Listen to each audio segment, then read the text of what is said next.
Second phase का चुनाव 26 तारीख को कंप्लीट हो गया है और इसके साथ 190 सीटों पे कैंडिडेट्स का भाग्य इलेक्ट्रॉनिक वोटिंग मशीन में बंद हो गया है।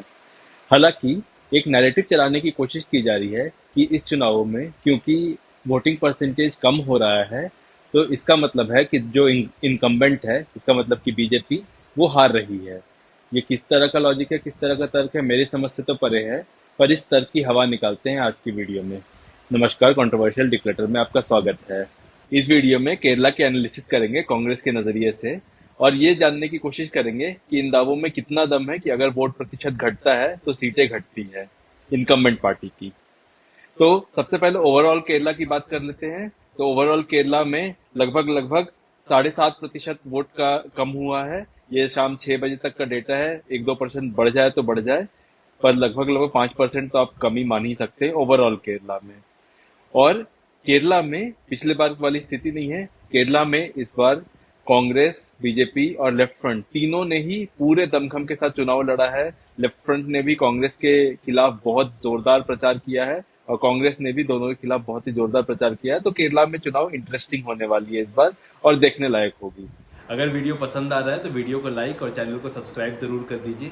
इससे हमें ढेर सारा हौसला मिलता है और ढेर सारा मोटिवेशन मिलता है। तो यहाँ पर उन सीटों की बात कर लेते हैं जिसमें सबसे दिलचस्प चुनाव होने वाला है। सबसे पहला तो वायनाड है, जहाँ पे राहुल गांधी चुनाव लड़ रहे हैं, कांग्रेस के सर्वे सर्वा है। इनके अगेंस्ट यहाँ पर के सुरेंद्रन है, बीजेपी के स्टेट प्रेसिडेंट। और यहाँ पर भी वोटों के प्रतिशत में 7.5% की कमी आई है। इसके बाद थिसूर की बात करेंगे, कांग्रेस के मुरलीधरन वर्सेस बीजेपी के सुरेश गोपी, जो कि फॉर्मर एक्टर रह चुके हैं। यहाँ पर भी वोटों में 5.5% की कमी आई है। अतिंगल में अदूर प्रकाश, लेफ्ट के वी जॉय और बीजेपी के वी मुरलीधरन एमओएस हैं करंटली एक्सटर्नल अफेयर्स मिनिस्ट्री में। और यहाँ पर भी 7% की कमी वोटों में। पथनामित्ता, यहाँ पे कांग्रेस के एंटो एंटनी और लेफ्ट के थॉमस आइजैक और बीजेपी के तरफ से एके एंटनी, जो कि डिफेंस मिनिस्टर थे कांग्रेस में, उनके पुत्र अनिल एंटनी चुनाव लड़ रहे हैं बीजेपी की तरफ से। और यहाँ पर भी वोट के प्रतिशत में 12% की कमी आई है। बहुत मैसिव मैसिव लॉस हो सकता है ये कांग्रेस के लिए। और आखिरी में बात करेंगे तिरुवनंतपुरम की, जहां से कांग्रेस के जाने माने एमपी हैं शशि थरूर जी। और यहाँ पर लेफ्ट के पन्नयन रविंद्रन और बीजेपी के राजीव चंद्रशेखर जी हैं।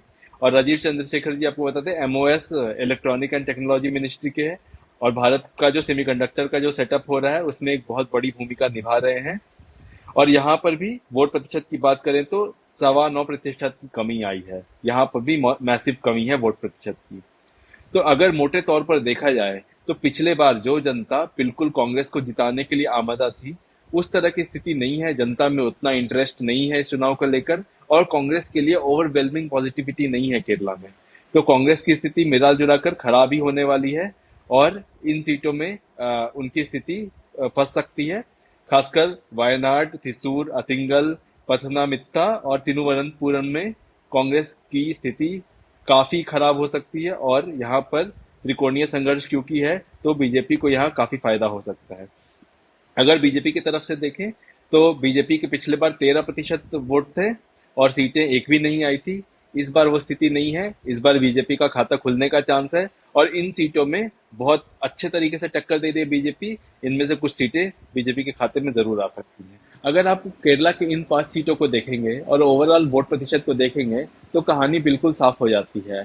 अगर वोट प्रतिशत गिर रहा है इसका ये मतलब नहीं है कि बीजेपी हार रही है। कांग्रेस के भी वोट परसेंट गिर रहे हैं और हर जगह सभी कैंडिडेट के वोट प्रतिशत गिर रहे हैं। इसका क्या स्पेसिफिक कारण है वो अलग अलग पॉलिटिकल पंडित अपनी तरह से एनालाइज कर रहे हैं। पर अगर मेरी बात मानिए तो किसी को कुछ भी नहीं पता है कि वोट प्रतिशत कम क्यों हो रहा है। ये चुनावों के बाद जब परिणाम आएंगे तो उसकी एनालिसिस करके ही बता सकते हैं। अब एक बोनस के रूप में कर्नाटका की बात कर लेते हैं जल्दी से।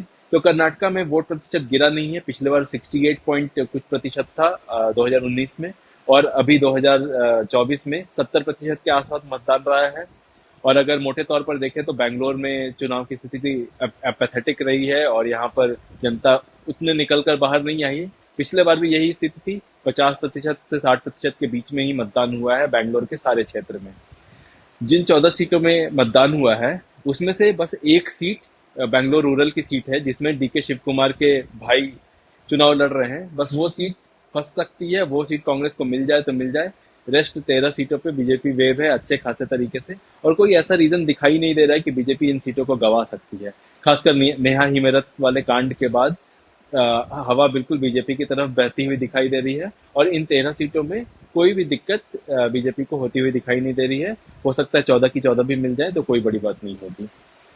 अगर एनालिसिस अच्छा लगा तो इस वीडियो को लाइक कीजिए और चैनल को सब्सक्राइब जरूर कीजिएगा। इससे हमें ढेर सारा मोटिवेशन, ढेर सारा मदद मिलता रहता है। हो सके तो हमें एक्स पर भी फॉलो कर लीजिएगा, लिंक मैंने डिस्क्रिप्शन में दिया हुआ है। नमस्कार।